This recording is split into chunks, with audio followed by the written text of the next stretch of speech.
Welcome to the Hump Day Hangout podcast by Semantic Mastery, where we answer your local SEO questions every week at 4 p.m. Eastern.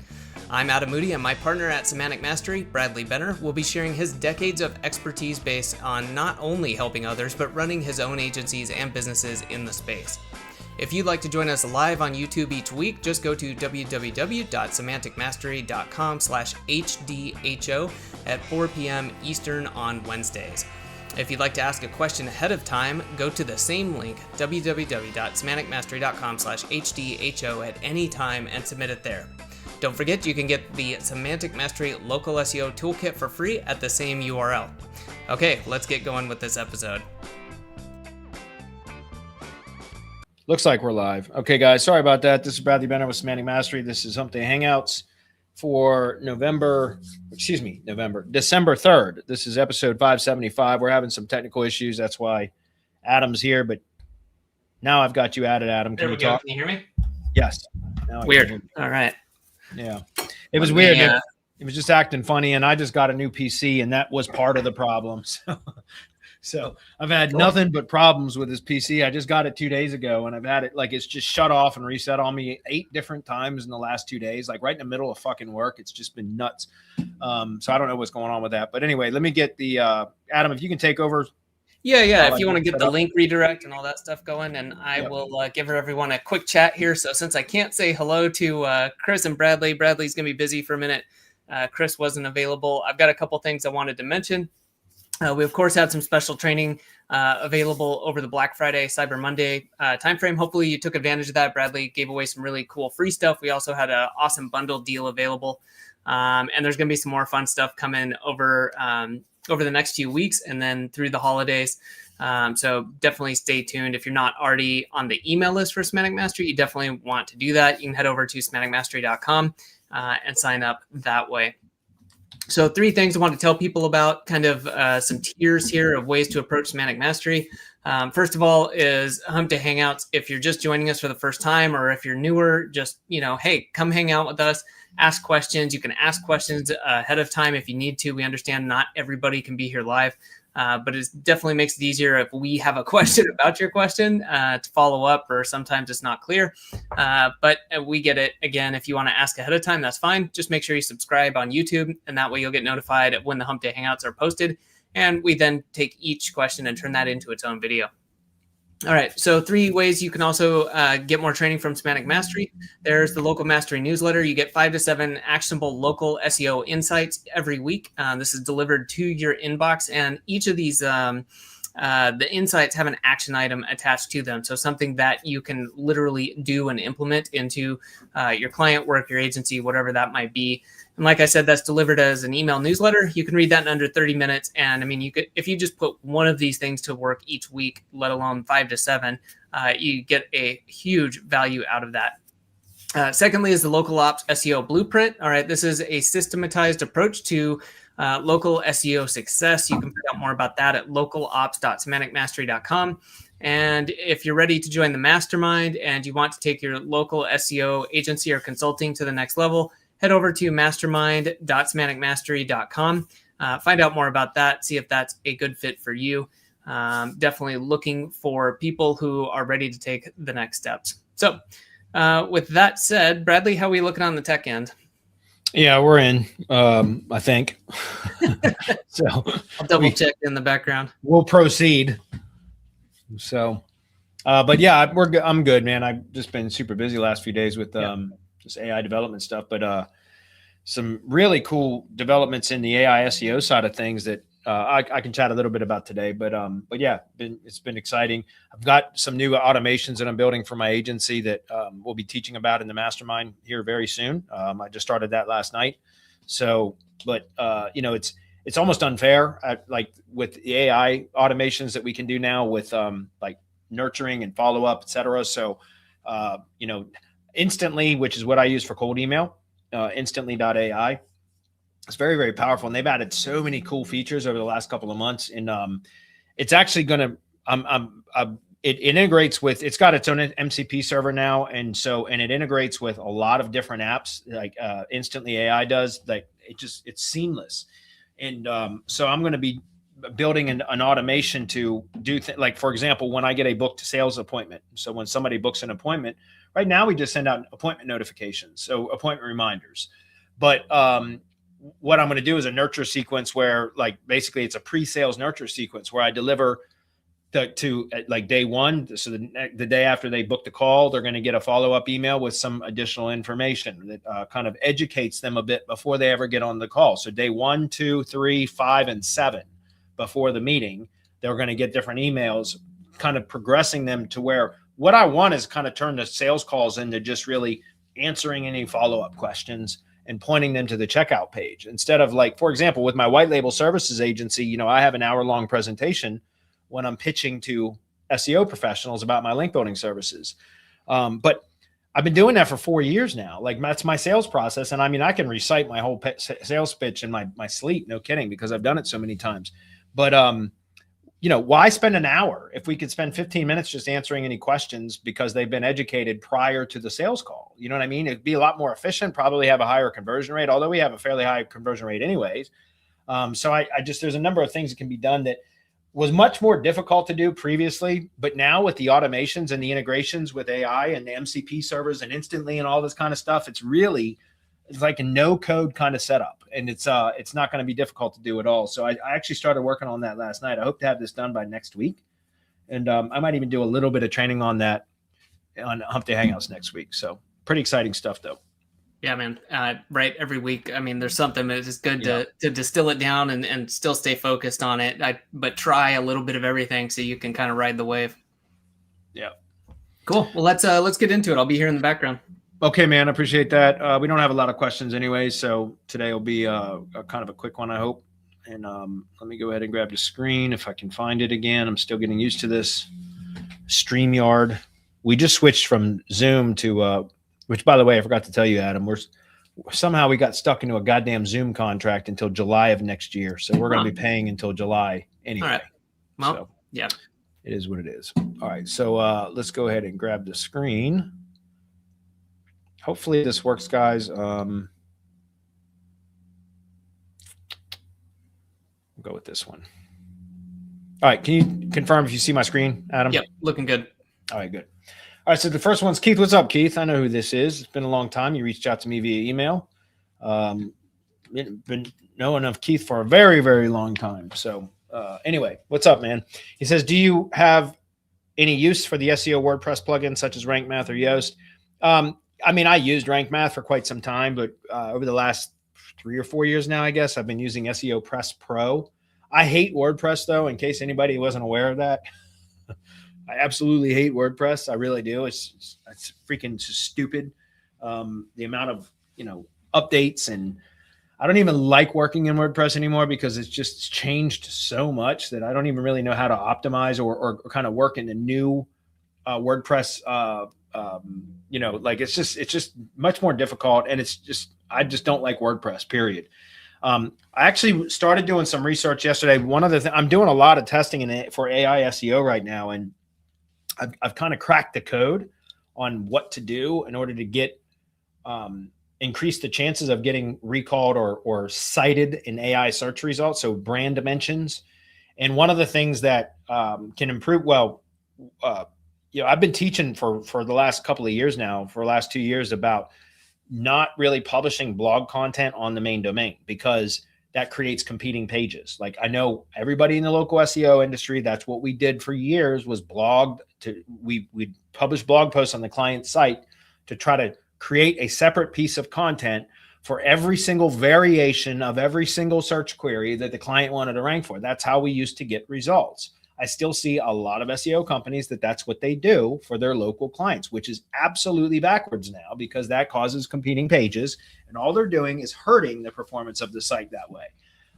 And so I've talked for the last couple of years about publishing content, blog content, which are more middle of funnel and top of funnel type of search queries that you target with that type of content. I think the local business sites, websites, should be solely optimized and focused around bottom of funnel type search queries, right? This kind of search queries that have transactional or commercial intent.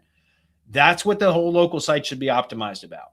But if informational or middle of funnel type search queries I think content can be published to try to, cast a wider net, so to speak.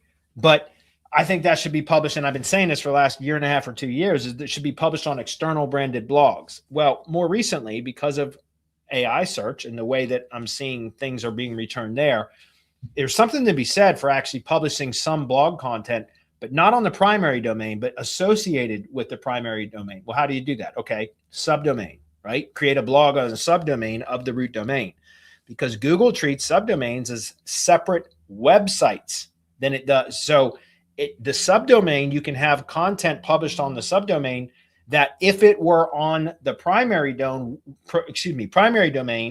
so on the main website, the blog content could compete with the top level product or service pages or location page. So the top level pages that have the conversion goal, where the problem occurs with blog content is that when it's published on the same domain, it can create competing pages where the blog posts are then now competing with the top level service pages, and therefore Google demotes all of them in the search results. Might give them all impressions for the search queries that the multiple pages are relevant to, but they're all lower in the search results than they would have been had there only been one page relevant to that query. Does that make sense? So in other words, I've been talking about don't stop blogging for clients. Just do it on external branded domains. So the branded Web 2 networks, press releases can act as content marketing, but like Google Sites, Blogger, Tumblr, WordPress, Medium, Weebly, like any of those are all relevant kind of brand extensions, but they're on external domains. And that was to prevent competing pages. However, because of AI search, and I'm seeing how AI is, we can optimize to get the brand and the website cited in AI search results. We can also do it with off-page sources, such as press releases. Press releases, the goal of press releases, and it's easy, it's fairly easy to get referenced or cited in AI search results when you're publishing press releases across good distribution networks, because that now you're getting brand references on high authority properties, and that's what the AI pulls into the search results, are those high authority properties. Guys, think about how AI search works. It's not the same as like Google search, right? It's not that they return a list of links whenever you put a search query into an AI chat.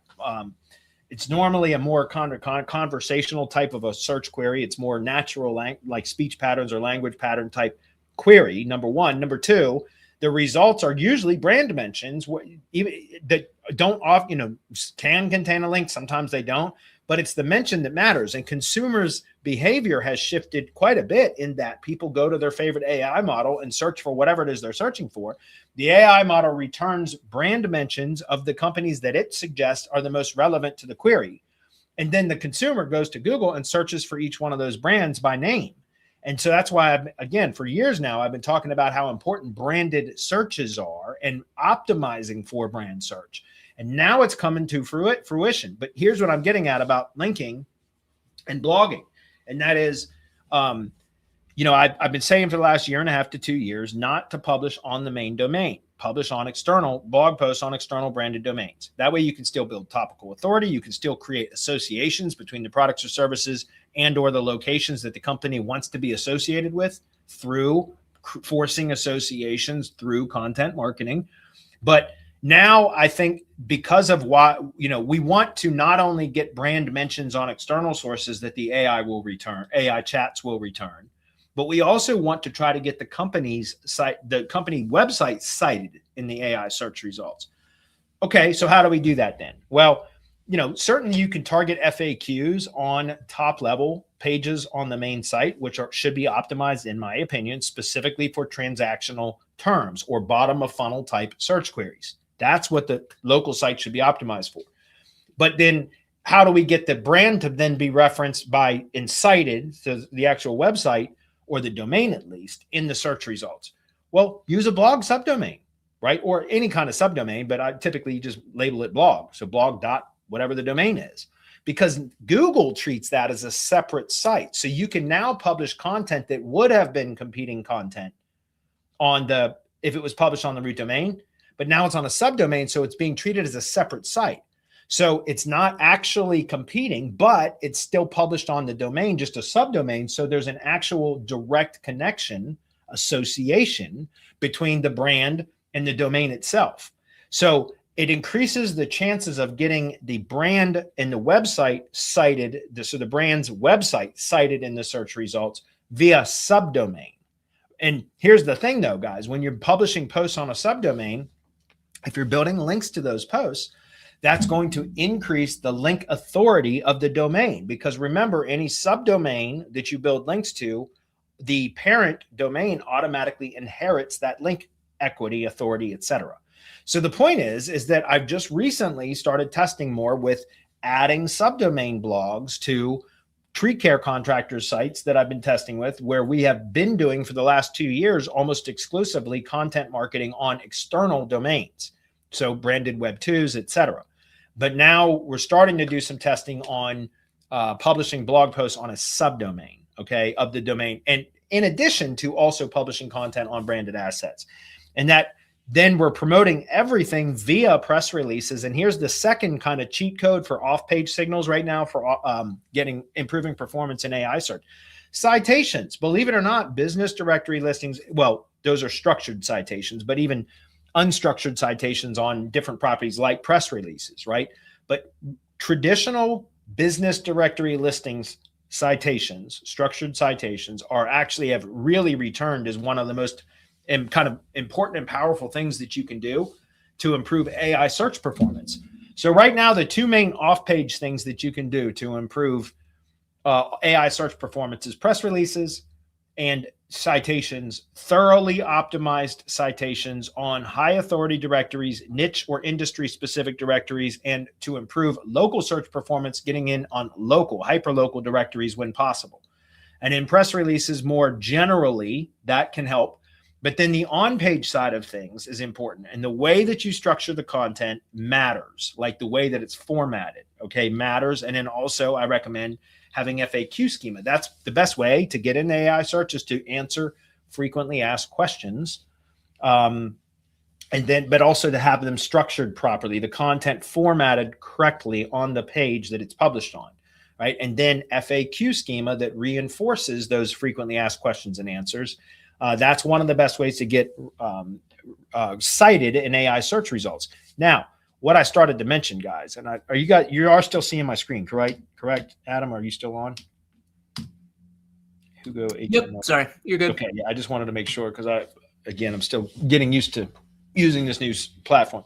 So I was doing some research on, because I was just talking about how I hate WordPress, and that's why I went through this long kind of spiel to get to this point, was the fact that I can't stand WordPress. And so when I started testing with publishing content, blog content, a subdomain, I just went to Grok, which is my favorite model for starting research. And then I usually end up in Gemini to build, but I use Grok to do my research, and usually for chatting and questions and things like that, starting projects where I'm trying to get ideas and things like that. I usually go to Grok first. So I went to Grok and I just said, Grok, I want something other than WordPress that I can use as a blog, that is blazing fast. It's good for SEO, but I don't want to have a web design degree in order to learn how to use it, right? Because I hate WordPress. I told Grok very clearly, I don't want WordPress. And Grok came back with 3 or 4 different recommendations, but I was introduced to this, which I'd never heard of. Hugo.io. I just did a search for Hugo HTML, and it'll be the first thing that pops up.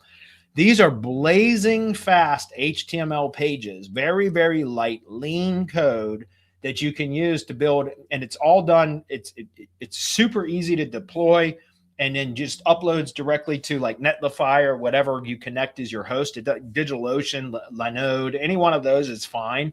And you can literally publish direct to these HTML pages. So they're static blogs. It's not a CMS. It doesn't have a database and everything else. These are static HTML pages, but they're super, super light, and you can automate this. And so one of the things that I'm testing with right now is automating the publishing of these types of pages. And by the way, you can go to themes and you can see they've got a whole bunch of different themes here. The ones that I was told are the best are these 2 right here, because these are the lightest. And I'll just give you an example real quick. Like here's a demo of the Hugo Bear page. It's super, super light. And that's one of the types of pages that I'm testing with. Another one was this one here. If you go take a look at a demo, this one's a little bit better because it's got kind of more of a image and images, and it's you can create a full blog on here, but you just publish the posts as individual pages. And so I'm working on developing an automation as I'm testing this some more to then be able to publish posts on a subdomain of the root domain for any of my clients, but using these, you see it's on the Netlify app hosting, but they're blazing fast. They load in like super, super quick because they're super lean code, and they're static HTML pages, which means they'll load just like that. And you can add schema to these and everything else. And so this is what I'm doing. I'm testing very specifically, going to Gemini and asking Gemini to research particular search queries and tell me where is their opportunity for well-optimized content in a specific structure, which then I ask Gemini to provide that content in that structure, which I have a data pack, which is basically a plugin MD file that I add to the chat that gives instructions on very specifically how to format the content. And so when it produces the content now, the content is what Gemini had determined was likely to perform well in AI search, formatted the way that Gemini wants it to be formatted for it to perform well in Gemini search, which is all that I care about optimizing for. Because if we optimize for that, remember, Gemini is the engine behind Google search now. You understand? So if we optimize for Gemini, we're optimizing for Google search as well. And it's likely that any optimization gains that we make in AI search in Gemini will carry over to other models like ChatGPT, Perplexity, etc. So what I'm saying is this is I'm testing with this now because I don't want WordPress. I don't want the maintenance of WordPress. It's just a hassle, etc. So this is kind of the other option that I'm testing with, is this Hugo IO thing, and creating. We're going to be launching. I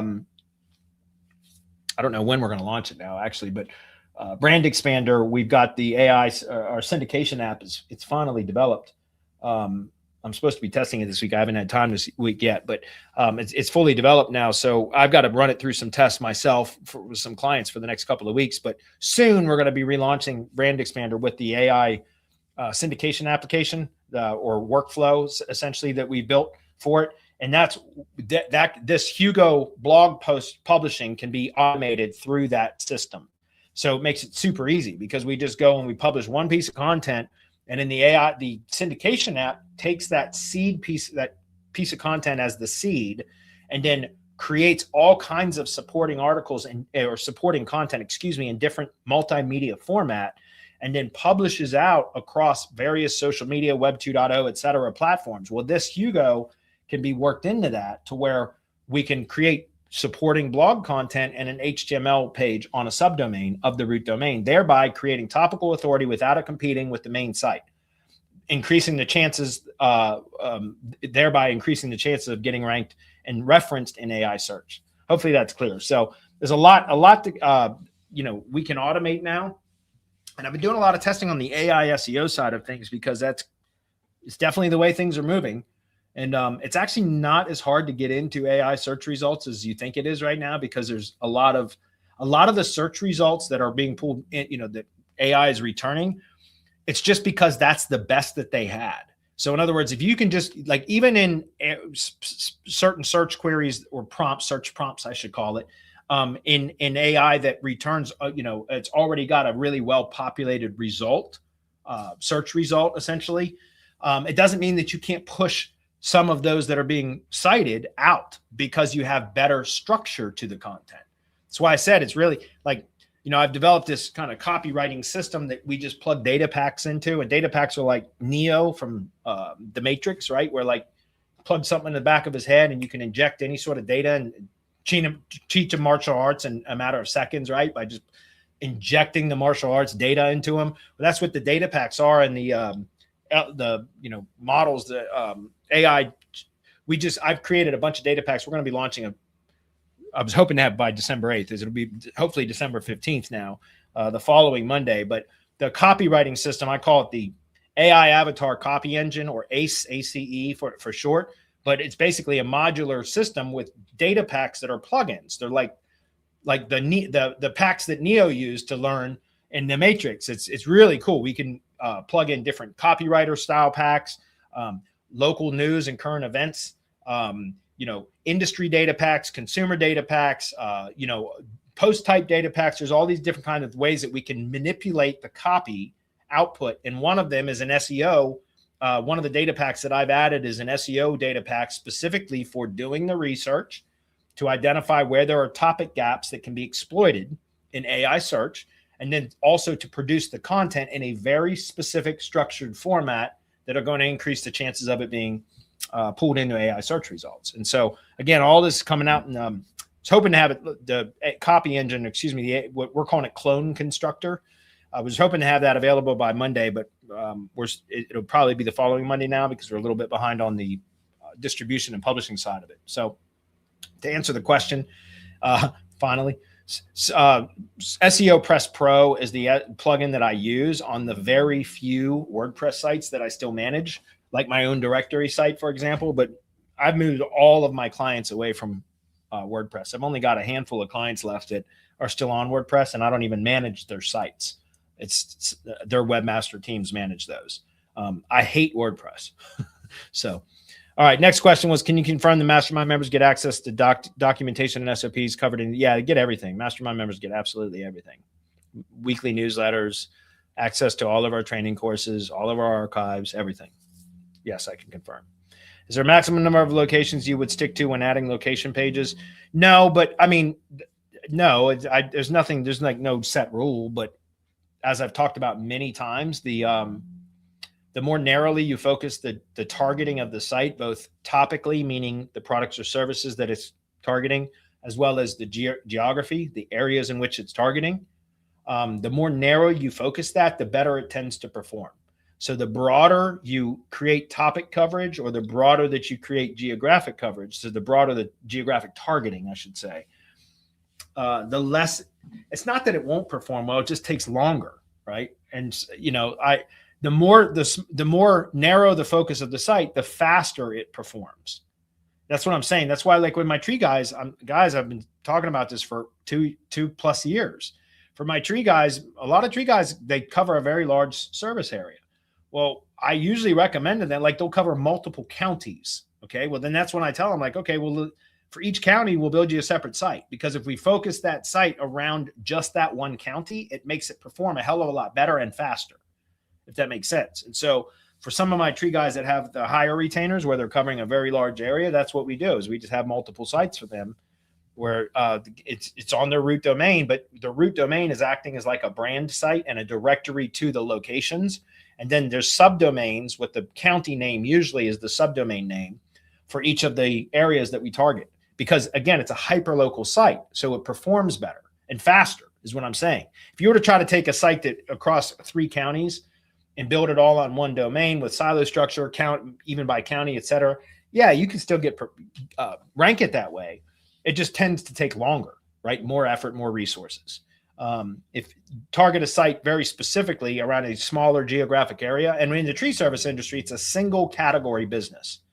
So that makes it a lot easier in my industry, because the different services like tree removal, tree trimming, tree care, stump grinding, land clearing, all of those things all fall under the tree service category. Do you understand? So it's a single service category business, which makes it easier to optimize because it's a narrow focus on the service category side of things, if that makes sense. So then what we really manipulate is kind of the geographic targeting, and the more narrow we make the geographic targeting, the faster those sites perform.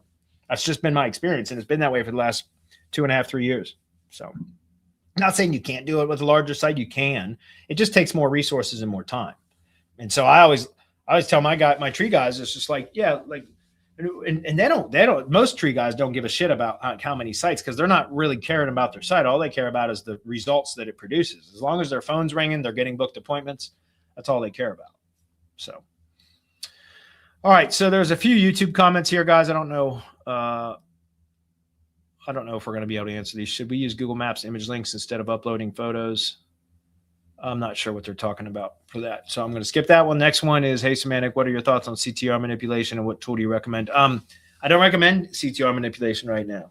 I really don't, because Google has gotten so much better at being able to determine if it's a validated traffic signal or not. If you got to think about all the data points that Google and every other, big data company out there tracks, Every time you go to any website, guys, and you click the cookie consent banner that pops up on every fucking site now, if you say yes or accept all or whatever, you are giving permission to share all the information that site is collecting from you with anybody that they want. And so there's a number of services out there right now that can extract contact information from website visitors that did not submit a contact form and everything else. How do you think they're doing? Because everybody just goes and clicks accept all on those banners on every site. And that's what they're allowing, all of this, like an enormous amount of data to be shared with not only the site that you accepted it on, but all the third parties that they have agreements with. And so Google's tracking absolutely everything that everybody does all the time. Google has very detailed profiles built on consumers and Google users. And so if you start sending CTR manipulation traffic from, profiles that have these crazy random ass histories and all that kind of stuff. Remember, a lot of the CTR apps, all they're doing is manipulating geographic targeting through the browser settings. So using mobile 4G proxies, et cetera. But then it's the browser settings that simulates where they're searching from. But what about the persona or the profile behind that browse, that browsing session and that click eventually? Ultimately, that's what CTR is, right? Click-through rate manipulation, right? So it's ultimately the click. What is the history of that profile, the clicker's profile?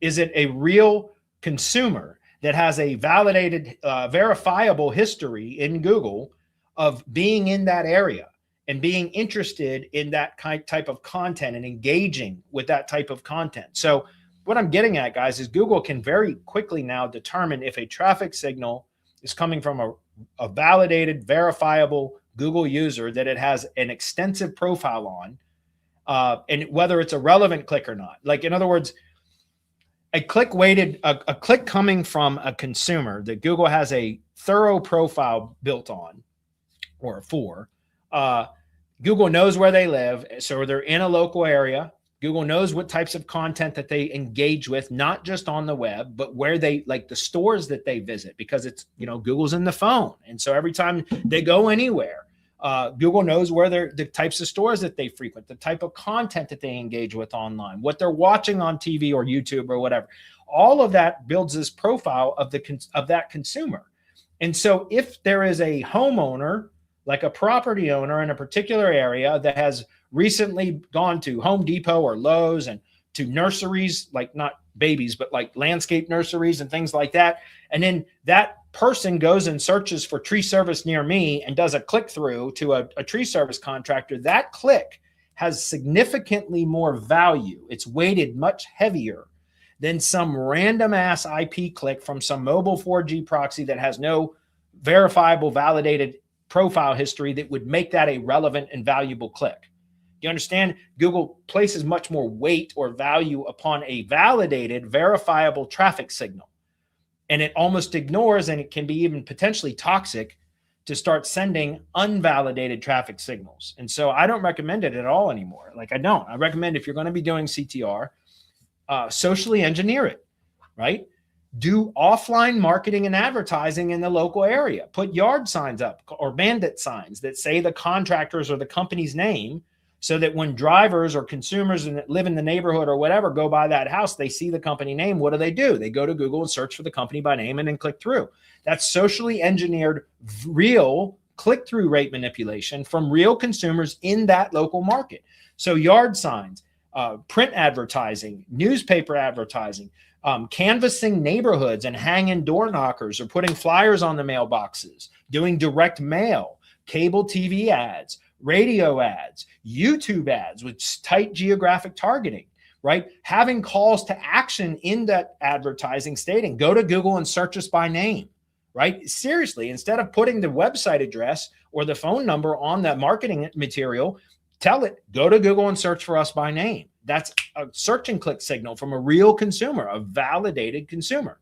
Those signals are weighted so much heavier than CTR manipulation. I advise against it, because even if you can get away with it now, at some point, in my opinion, at some point, CTR is going to become toxic when you're trying to manipulate it, unless you're doing it in a valid way, like I just described, through traditional marketing and advertising and getting consumers in the local area to express interest in the brand by doing a brand search. So most powerful signals you can do right now is that. I've got a tree service contractor client who just was in the Texas area where all those floods occurred in the 4th of July this past summer. You know, all those kids were killed and everything, that drowned and all that. Awful. But anyways, that whole area was just destroyed. And so he got a FEMA grant as a tree service contractor. He got a FEMA grant of like $35,000 or something like that to help restore the area and everything. And the FEMA grant said that, you know, he can use it for marketing his business and everything else, but there's certain requirements about tracking return on investment and all that kind of stuff. So he called me once he got that grant funded. And he said, like, hey, man, I got, you know, $30,000 in FEMA money. He goes, I want to give you half of it to grow my business. So first thing I did, as soon as he said that, I said, let's start a direct mail campaign. And that was the first thing that came out of my mouth. No kidding. Before he even finished saying, I got grant money, I want to give you half of it, I said, let's do a direct mail campaign. So we got him hooked up with a company that does direct mail specifically for tree contractors. This is not something I do anymore. I used to do direct mail for my own real estate business, but I don't do it for clients. So I had this other company called Tree Traction that actually, that's all they specialize in, is direct mail for tree service contractors. And we got him connected with them. And so they're managing mail campaigns. And we see from usually by the second mailing, because it's a 3-month commitment, and depending on what level they're at, he chose every other week, so 2 mailings per month. Usually by the second mailing, we'll see a lift in search performance in local search from a direct mail campaign. No shit. And it's because people get they get these, they're flyers. Like this company actually sends in the mail a full sheet of paper. It's an 8x10. It's not folded. It's a full 8x10 sheet of paper that's what gets delivered into the mailbox by the U.S. Postal Service. And anyways, you know, because the consumers get those 8x10 mail pieces and it says the company name on them. And so what do the consumers do? They go to Google and they search for the company by name and then click through. And so I'm telling you, usually by the second mailing, when the second mailing is delivered, within a matter of 2-3 days, we see a lift in search performance, in map search and everything else. And it's because of the branded search and click signals from real consumers in that local area. So I'm telling you guys, one of the fastest ways that you can improve local search performance for any client is to do offline marketing and advertising specifically. Like, it's just amazing how quickly it works. Because, by the way, think about why, guys. It's much easier to manipulate a lot of the other signals like backlinks, on page, all that kind of stuff. But it's much harder to manipulate real consumer engagement signals, right? So that's why Google's placing more weight or value upon those signals, because those are much harder to manipulate or game, right? But building links, that's easy. On-page optimization, that's fairly easy, right? So those are all things that we can control, but things that we have a lot less control on, that's what Google's placing more value on, because it's harder to spam or to spoof, right? So anyway, hopefully that's clear. I don't like CTR manipulation anymore unless it's socially engineered. Direct mail works for that, by the way. Okay, next one was, how would you carry out link building if a separate location and service, it won't be possible to target location plus service link building? That's a ridiculous statement. That's ridiculous. So the question here is that I know I talk about how you should have one page for every location and one page for every city, or excuse me, for every service. So in the tree service industry, like I said, guys, it's a single service category business. So we optimize the homepage for tree service, which is the category. Specific services are like tree trimming, tree removal, tree care, stump grinding, land clearing. There's other ones, storm cleanup and things like that, which there's a number, but the primary ones that most all tree guys do: tree trimming, tree removal, stump grinding, land clearing, and tree care or arborist consulting, which kind of falls under tree care anyway. Okay, so those are pretty much the 5 main services that tree service companies provide. So the homepage is optimized for tree service, the Google business category, the service category. You understand? Then the inner service pages are optimized for the individual services that fall under that category. Then you have one page for every location that they target within their service area. That's it. Now, the internal linking creates the associations between the services and the areas or locations that service is available to, because on each service page, you have an internal link element that lists and links to each of the location pages. So you have an H2 that introduces and says, like on the tree removal page, tree removal services available in the following areas. Then it's an H3 anchor text link table that says each of the location pages, the city or town pages within their service area. So now what you've done is you've created a direct association between that specific service, in this example, tree removal, in each of the individual cities that are that service is available to, which is the locations in that company's service area. Then on each location page, one page for each location, not tree removal times city one, tree trimming times city one, stump grinding times city one. No, one page for city one, optimized for tree service, which is the broader category where each of those individual service types fall under that category. And now that location page, you have an H2 that says, we provide the following tree services in, repeat the city name that page is optimized for. And then it's an internal link element of H3 anchor text links that list and link to each of the service pages. And so the question in this YouTube comment, or this comment question, whatever it is, that I said was ridiculous, and I'm not trying to be rude about it, but think logically, whoever asked this question, it's a silly question in my opinion. I'm not trying to be a jerk. I mean that, but just think about that, saying it wouldn't be possible to target location plus service link building. Yeah, it would. Why wouldn't it be?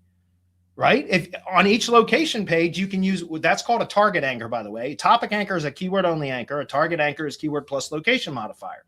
So what do you hit when you're hitting a service page? Okay. So like tree removal, tree trimming, stump grinding, whatever, you hit a service page. What should you hit that page with? You should hit that page with topically relevant links, right? And you should be using topic anchors or target anchors with the location modifier being an area, the service area. Do you understand? The location page, which is going to be optimized for an individual city or town. Remember, guys, the difference between an area and a location. An area is a collection of locations. A location is a location. So if it's a service area business, then you can hit service pages where all the locations are referenced within that service page with topic anchors or target anchors with the area modifier, or brand anchors, which is what I recommend anyways. Brand plus the service. So company name tree removal, company name tree removal service, right? That would hit that tree removal service page. Now you're pushing proper link equity and relevance to all of the relevant locations that are internally linked from that service page. Then on each location page, now you can use target anchors, which I still recommend using brand plus location modifier instead. So a particular, like brand plus, like, Benner's tree service in Pikeville for a Pikeville page, right? So now you're getting, again, keyword or brand in this case plus location modifier. But if you want to go with, tree removal in Pikeville or tree trimming in Pikeville or tree trimming Pike County, right? Again, that's keyword plus location modifier. So, I don't understand how somebody could not see that, right? Well, you can't build keyword anchor text links where you're targeting location plus service if you have that type of a internal linking structure. Yeah, you can. It doesn't make any sense. If you hit a location page with a target anchor that's optimized for a relevant service plus that specific location, that's going to push link equity into that location page that's relevant at that location, but then it's also pushing through to all of the service pages that are referenced in that page. Vice versa, you build a link to a service page, what happens? The link equity flows down to each of the location pages. And by the way, think about what you're doing. You're creating an internal link wheel, right? Because if the service page lists and link to each location page, and each location page lists and links to all the service pages, then every time you hit a service page with links, what happens? Link equity flows through the content body of that page to the service location element, internal link element to the location pages. The link equity splits evenly across all of those locations, gets to the location page. What happens? It flows down through that page and then hits the service internal link element. What happens again? It splits to all the service pages and it gets in this infinite loop. It's a link wheel. That's what it is. It's a link wheel, guys. You understand? And that's why it works, because it reduces the need for more links. Because instead of having keyword times city for every keyword times every city, which creates a bunch of redundant, duplicated, competing pages, which also dilutes internal link equity, right? Remember what I said earlier, guys, and I've been saying this for years now. The more narrowly you focus the site, the better it performs. It's also more efficient, which I've been talking about for years now too. The two most important things in local search: number one, branded location authority. Number two is site efficiency. The more narrow you focus the site, the more efficient it is, not only just for Google to crawl and understand, but also when it comes to link building, because you have less internal links or pages to dilute internal link equity across, right? So structuring the site, keep it lean, focus the local business type site on bottom of funnel transactional search queries with commercial intent only. That keeps it narrow. It keeps it efficient. It makes your link building budget go further. And then if you want to do blog content and all that other stuff, external domains, or start experimenting with subdomain blogs, etc. Okay. And then you can build links to all of those too, by the way, because you're going to have internal or links within the content bodies of those externally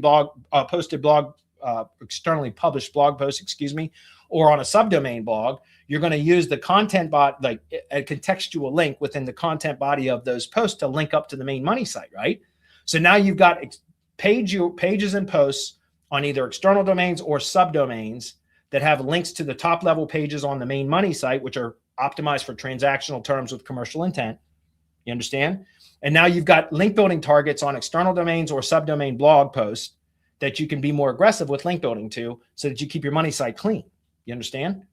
So it's just a much smarter way to build sites in local SEO right now, in my opinion. All right. All right, we're almost out of time. So we got one more question and we'll look at any comments and we're going to wrap up for the day, maybe a few minutes early. Last one's from Jay. He says, "Hey, Bradley, I really appreciate how clear and authoritative your communication style is." Well, thank you, Jay. As someone still early in building my agency and developing my sales skills, what resources or frameworks would you recommend for improving my approach when selling to local businesses? I love this question. Absolutely love this question. And you're asking the right questions, Jay. So let me give you an example real quick. Give me 1 second. I love the fact that you're asking how to sell local SEO instead of asking about how to perform local SEO, because you don't make the money in performing local SEO. You make the money in selling local SEO. And so if you really want to increase your revenue, learn how to sell, right? You can find plenty of SEOs out there that are good at SEO, but suck at sales because they try to avoid it. Ask me how I know, because I did it. I used to try to avoid selling as much as possible too. Okay. No kidding. I used to hate it. So anyways, I'm just pulling up some slides here and I want to share with you some resources. I love that question though. That's the right kind of question. I've been telling SEOs for years now that you, instead of learning SEO, like especially if you're starting out, learn how to sell it first, right? Identify a market, pick a market, learn everything that you can about that industry so that you know that industry as well, if not better, than the business owners in that industry. And that way you can develop solutions to solve their problems, not just marketing and lead generation, because you're replaceable. If that's all you are as a marketer and a lead generator, you're replaceable.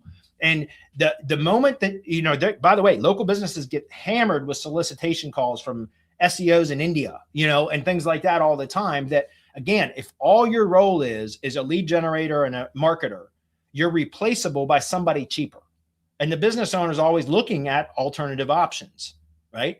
But if you become a trusted business advisor because you understand their business as much as they do, and you develop solutions to help them operate more efficiently at a higher profitability, et cetera, you become invaluable. That's a big difference between being an SEO and a lead generator and being a trusted business advisor, where you become sticky, because like it's almost like they would be out of their mind to let you go, because you have helped them to manage and operate their business, which is how I try to operate with my tree guys. You understand? And so focus in on the selling side of, like, learning an industry first. It's not, don't just focus in on sales. Get to know a particular industry first. Focus on that. And then when you start having conversations, and by the way, like, I know everybody needs to make money. I get that. But when you first go into sales in whatever industry you've chosen, don't go into, like, book appointments, book calls, but don't book them as sales calls. Book them as discovery calls, and be honest, like, get on calls and go into a call with a business owner in whatever your chosen industry is, the industry you've selected, not with the idea or the intent, the goal of selling them something. Go, and it's not for the first 20 conversations you have, you should make that your goals, to try to book 20 calls with business owners in whatever industry you've selected. And when you get on a call with them, right, just tell them right up front, listen, I'm developing specific solutions for your industry. And this call is a discovery call. I'm not going to try to sell you anything. I just want to ask some questions about, what keeps you up at night? What don't you like about your business? If you had a magic wand and you could wave it today, what would you change about your marketing, how you manage leads, et cetera? You ask questions, discovery questions, and you shut up and listen and take notes, record it, whatever. And after you've had 20 conversations with business owners in whatever industry you've chosen, you will have developed a very specific set of common problems that are common to most of those business owners. There's your solutions. There's your offers, right? You develop your offers around what keeps them up at night, right? Then by the way, didn't you build rapport with the 20 or so business owners that you talked to where you didn't try to sell them anything? Isn't that refreshing to a business owner where you're taking a genuine interest in solving their problems without pitching them on anything yet? Right? So you open up the door that once you have discovered those problems that you can solve, then you go approach them with, hey, remember when we had that call 6 weeks ago or whatever? Well, I've got the solutions now developed for that. Let's jump on another call so I can introduce it to you. They're going to be much more receptive to that second call, even when they know a pitch is coming on that second call, because you developed rapport in the first call.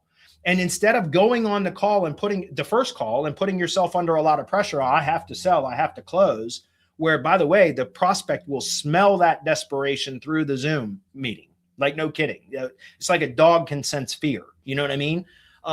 So don't put yourself under that pressure. Just have a conversation, right? And you will very quickly be able to identify common problems that most of the business owners in that industry experience, and you can develop solutions around that. So now you've got an offer that's compelling. You pitch it not in my offer does this or does that. It's my offer solves your problem, right? That's how you pitch it.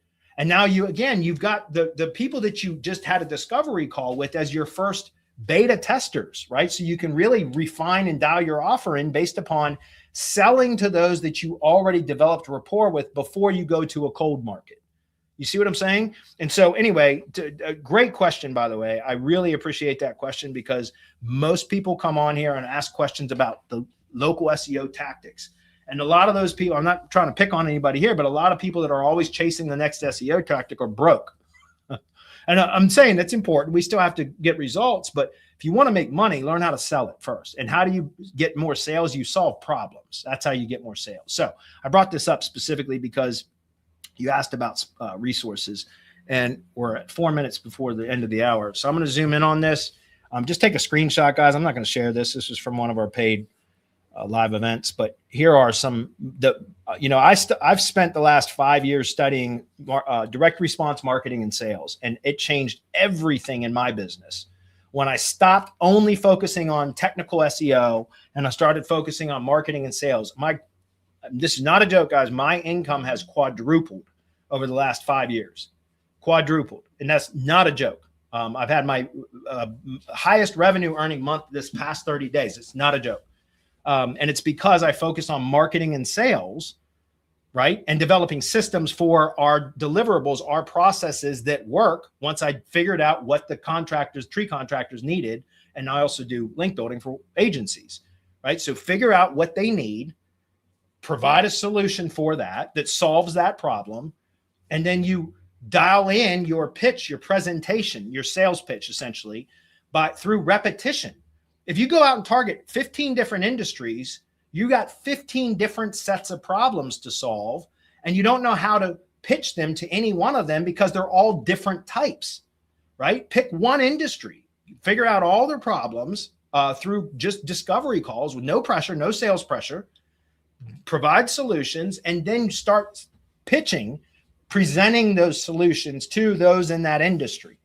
And very quickly, you will figure out how to position the offer to get the best take rate, right? In other words, for highest conversions, et cetera, because you're pitching the same thing over and over and over again to the same audience. And through repetition, you dial it in, you dial your messaging in, what works, your pricing, everything, your delivery, because it's the same deliverables every time. That's how you build a profitable agency, guys, not custom quotes for 15 different, business types. that you really know nothing about, right? Well, I don't understand why I'm having such a hard time. Well, because you don't know anything about the industry, right? Learn about the industry first. So anyways, I was pointing this up, guys, because these books, direct response marketing and sales books, are the one, whether you listen to them on audio or read them or both, these are the ones that had the biggest influence on my career, on my profitability, okay, or these right here. If I had to pick any, like the spin selling method is the best method, in my opinion, for selling SEO services and local marketing services.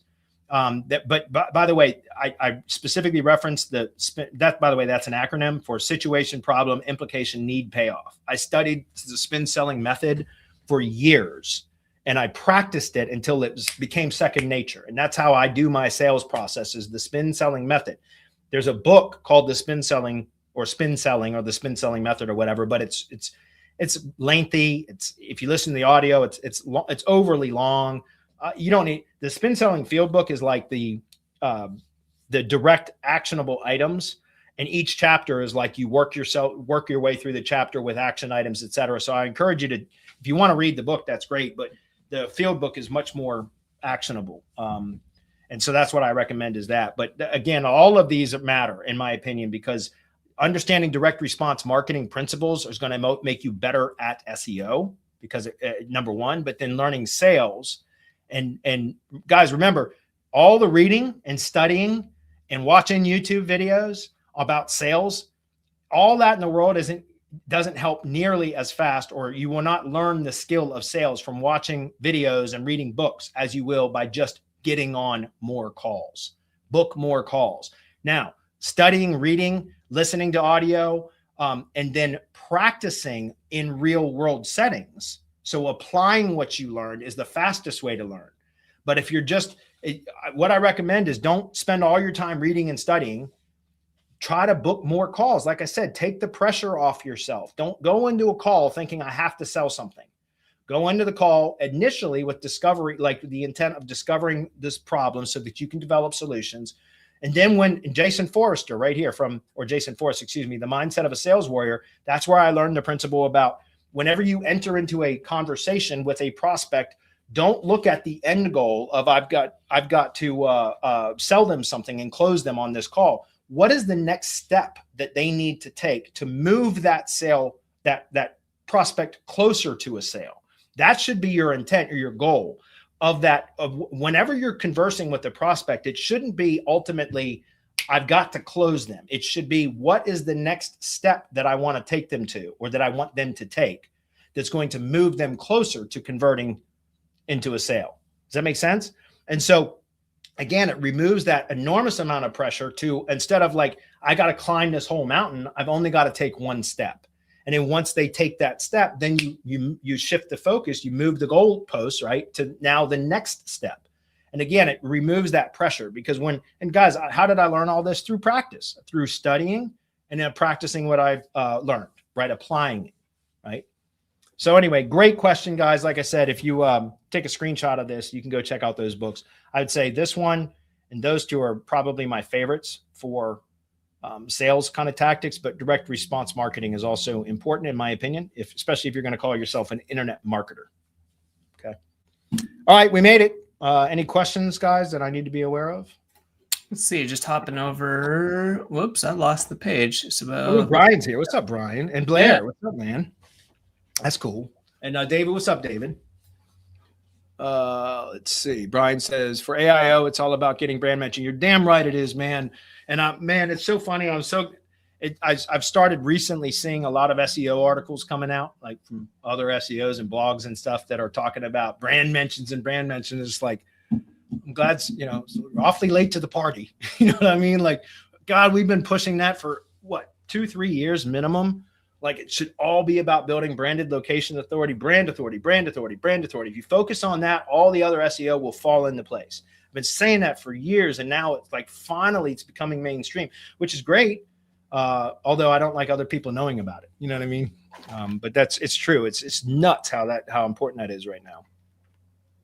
Visual HTML pages. Nice page is your go-to. Okay, cool. Yeah, what's WordPress? It's David. I like that idea. Did I have a good Thanksgiving last week? I stayed home and worked. No shit. I worked until 10:30 p.m. Thanksgiving night, all by myself. No shit. I've been working nonstop for 3 weeks now. Blair, what's up, Blair? Helping SEO out. Yeah, that's a local link building. That was what's on this page here. Helping SEO out. Dave's one of our mastermind members, or was, and he developed like help a reporter out, but it's for local SEO link exchanges. It's pretty cool. Check it out. Let's see. To Bradley's point, most SEOs be like, is there a free tool that does this? Or, ugh, that sounds expensive. Yeah, that's for sure. I heard you say brand at SEO at the beach in Tampa. Yes, sir. Been talking about that for years. Brian says, for those who are in the mastermind, I dropped a sales bot that they can use to practice sales techniques. That's awesome, Brian. Thank you. All right, guys. Well, I appreciate everybody for being here and the questions. And it was, I think, a good one. I really appreciate that last question about sales. Good question, whoever that was again. Let me call him out by name. That was Jay. Jay, come ask more questions like that, man. All right, guys. Thanks, everybody. Thanks, Adam, for sticking around. See you guys next week.